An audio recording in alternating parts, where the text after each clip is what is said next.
আসসালামু আলাইকুম। যারা মামলাবাজ মানে যারা কথায় কথায় মামলা করে তারা ব্যতীত সাধারণত ভদ্র মানুষ কখনো কোর্ট কাছারিতে যায় না, নেহাতি বাধ্য না হলে।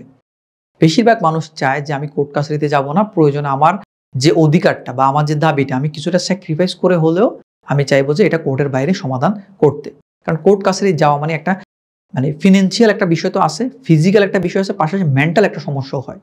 কারণ আপনি যার বিরুদ্ধে মামলা করবেন তার সাথে হয়তো সারা জীবন আর আপনার সম্পর্কটা ভালো হবে না, কারণ সে ধরেই নিবে এই লোক আমাকে কোর্টে তুলছে, ওকে, অথবা পুলিশ দিয়ে আমাকে অ্যারেস্ট করিয়েছে।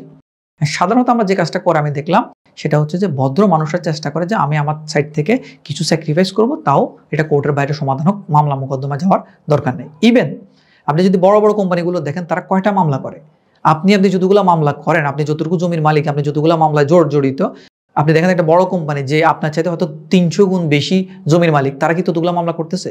আপনি যত টাকা পান একটা মানুষের কাছ থেকে, একটা বড় কোম্পানি তার চেয়ে বেশি টাকা, কয়েকশো গুণ বেশি টাকা পায়, কিন্তু তাকে মামলা করতেছে। অনেক ধরনের কনফ্লিক্ট হয়, ব্যবসা করতে গেলে দেখা যায় ওরা কি পরিমাণ মামলার সম্মুখীন হওয়ার পসিবিলিটি তৈরি হয়, কিন্তু তারা মামলা না করে তারা কি করে, তারা সেটেলমেন্ট করে ফেলে।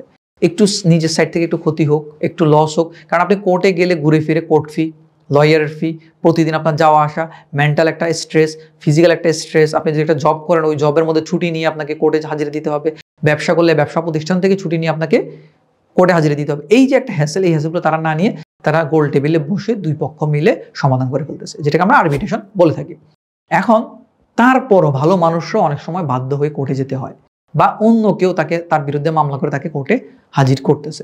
অথবা আমরা জানি কোনো কোনো ক্ষেত্রে আপনি কারো কাছে টাকা পাবেন, এই লোক কোনোভাবেই কোনো আপোষ করতে রাজি নেই এবং সে হয়তো পুরো টাকাটা পাওয়ার বিষয়টাই অস্বীকার করতেছে, তখন মামলা করা ছাড়া কোনো উপায় থাকে না।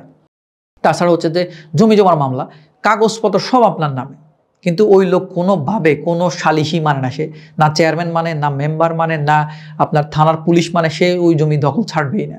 তখন অনেক সময় দেখা যায় যে আমাদেরকে কোর্টে দ্বারস্থ হতে হয়, ভালো মানুষকেও তখন কোর্টে যেতে হয়। এখন কোর্টে গেলে তাদের প্রথম যে প্রশ্নটা থাকে বেশিরভাগ ক্ষেত্রে, যেটা আজকে আমাদের ভিডিওর টপিক, সেটা হচ্ছে এই মামলা সমাধান হতে কতদিন সময় লাগবে। বেশিরভাগ ক্ষেত্রে এই জিনিসটা জিজ্ঞেস করে, মূলত হচ্ছে উনি তো পছন্দ করছে না কোর্টে যাওয়াটা, এখন কত দ্রুত এ আপদ ওনার উপর থেকে শেষ হবে, এটাই তাদের প্রশ্ন থাকে। এখন এই বিষয়টা হচ্ছে এখানে আমরা একটু বলে রাখি, যে কোনো মামলা করার, সিভিল হোক ক্রিমিনাল হোক, মামলা করার ক্ষেত্রে একটা তামাদি মেয়াদ থাকে। নর্মালি ক্রিমিনাল মামলা কোনো তামাদি মেয়াদ নেই, 100 বছর আগের অপরাধও আপনি এখন চাইলে মামলা দায়ের করতে পারবেন, কিন্তু সিভিল একটা তামাদি মেয়াদ থাকে, নির্দিষ্ট সময়, কোথাও 1 বছর, কোথাও 3 বছর, কোথাও 12 বছর, এভাবে টাইম লিমিটেশন দেওয়া আছে। কিন্তু এই মামলা কতদিনের মধ্যে শেষ হবে এটার কোনো টাইম লিমিটেশন নেই। আইনে বিভিন্নভাবে সময় বেঁধে দেওয়া আছে যে এই টাইমের মধ্যে শেষ করবেন, এই টাইমের মধ্যে শেষ করবেন, কিন্তু আসলে যখন এই টাইম ফ্রেমগুলো সেট করা হয়েছে, তখন ব্রিটিশ আমলে যখন সেট করা হয়েছে, তখন আমাদের ভারতবর্ষে যে পরিমাণ মানুষ ছিল, যে পরিমাণ মামলা ছিল, সে অনুযায়ী কোর্ট সাফিসিয়েন্ট ছিল। কিন্তু এখন কোর্ট সাফিসিয়েন্ট না, তার চাইতে অনেক অনেক বেশি গুণ হচ্ছে মামলা বেড়ে গেছে। একটা কোর্টের একটা জাজের কাছে যতগুলো মামলা থাকা উচিত তার চেয়ে অনেক বেশি গুণ মামলা রয়েছে, যার ফলে উনি একটা মামলা, আজকে আপনি মামলা করলেন জমির মামলা, যেটা হয়তো দেখা গেছে আগামী মাসে একটা ডেট দেওয়া পসিবল, আপনি চিন্তা করতেছেন, কিন্তু ওনার এত মামলার চাপ যে আগামী হয়তো উনি 3 মাস 6 মাসের আগে ডেটই দিতে পারতেছে না। আপনি আজকে টাকার জন্য একটা মামলা করলেন, টাকা উদ্ধারের জন্য মানি স্যুট করলেন, এই মামলা আমি চিন্তা করছেন আমি তো সব ডকুমেন্ট সাবমিট করছি, নেক্সট ডেটেই তো এটাকে সমাধান করা যেতে পারে।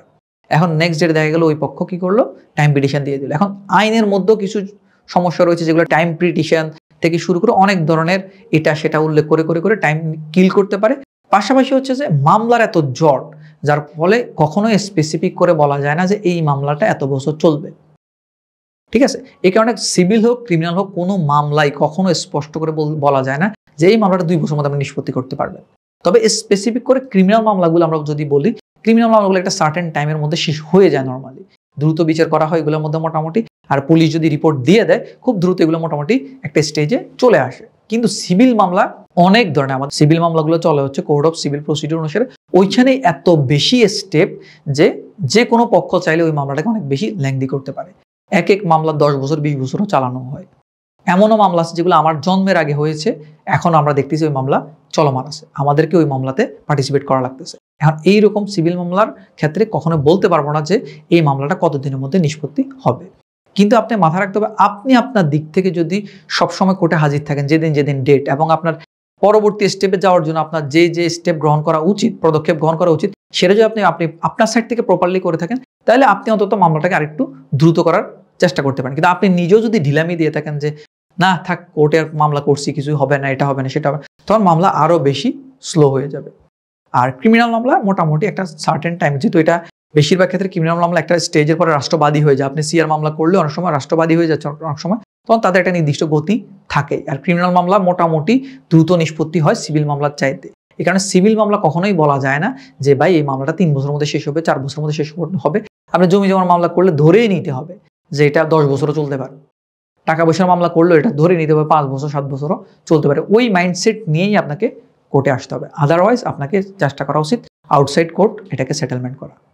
আশা করি বুঝতে পেরেছেন। ধন্যবাদ। আসসালামু আলাইকুম।